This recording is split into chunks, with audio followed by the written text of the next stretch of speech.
Hierdie is Landbou Weekblad se weervernoot video vir die mieliedriehoek.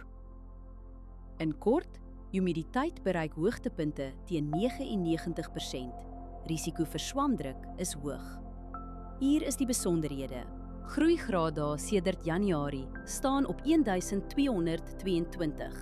Dit is 73 graaddae laer as die 5-jaar gemiddelde. Teenoor verlede jaar het ons 28% minder reën gekry. Die laagste temperatuur wat voorspel word is 5 grade. Die hoogste is 23,6 grade. Die grootste dag tot nagwisseling is sowat 19 grade, wat redelik groot is. Skerp wisselings van die aard stres gewasse en kan groei en blomontwikkeling beïnvloed. Geen reën word die week verwag nie. Al die vog kom uit besproeiing.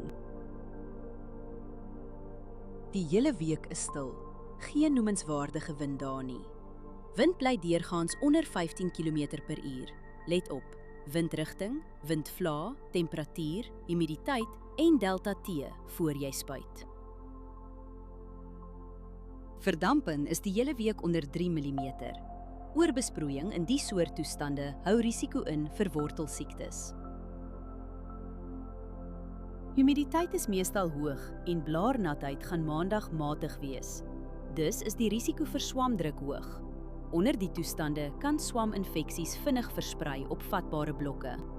As jy een ding doen, oorweeg dit om die stil, droë weer te gebruik vir 'n voorkomende swamdoder toediening. Hierdie weerinligting is gebaseer op werklike data vanaf meetstasies. Die data word deur TerraClim skoongemaak en geverifieer.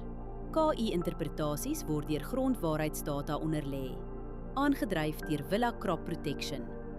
Hierdie verslag is met die hulp van kunsmatige intelligensie gegenereer en is nie professionele advies nie.